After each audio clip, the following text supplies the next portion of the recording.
ಹಿರಿಯರೇ, ತಮ್ಮೆಲ್ಲರಿಗೂ ನಮಸ್ಕಾರ. ನಿನ್ನೆ ಭಾರತ ಹೆಮ್ಮೆ ಪಡುವಂತಹ ಒಂದು ಸಂಗತಿಯನ್ನು ಅಂತಾರಾಷ್ಟ್ರೀಯ ಮಟ್ಟದಲ್ಲಿ ನಡೆದಿರುವಂಥದ್ದು.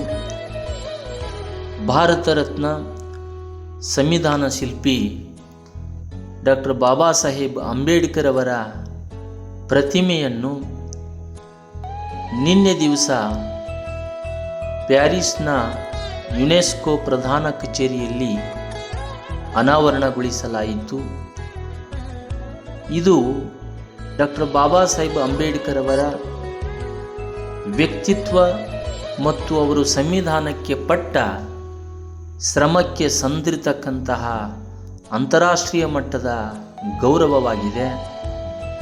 ಹಾಗಾಗಿ ಡಾಕ್ಟರ್ ಅಂಬೇಡ್ಕರ್ ಅವರು ಕೇವಲ ರಾಷ್ಟ್ರೀಯ ನಾಯಕರಾಗದೆ ಅಂತಾರಾಷ್ಟ್ರೀಯ ಮಟ್ಟದ ನಾಯಕರಾಗಿ ಇವತ್ತಿಗೂ ಕೂಡ ಕಂಗೊಳಿಸುತ್ತಿದ್ದಾರೆ ಎನ್ನುವುದಕ್ಕೆ ಇದು ಸಾಕ್ಷಿಯಾಗಿದೆ.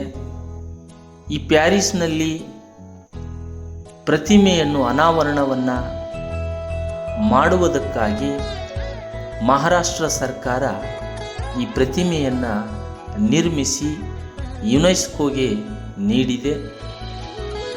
ಈ ಸುಸಂದರ್ಭದಲ್ಲಿ ಸುಮಾರು 50ಕ್ಕೂ ಹೆಚ್ಚು ದೇಶಗಳ ಜನಪ್ರತಿನಿಧಿಗಳು ಇಲ್ಲಿ ಭಾಗಿಯಾಗಿದ್ದಾರೆ. ಈ ವಿಷಯ ಇಡೀ ನಮ್ಮ ಭಾರತೀಯರಿಗೂ ಅಂತಾರಾಷ್ಟ್ರೀಯ ಮಟ್ಟದಲ್ಲಿಯೂ ಹೆಮ್ಮೆ ಪಡುವಂಥ ವಿಷಯ.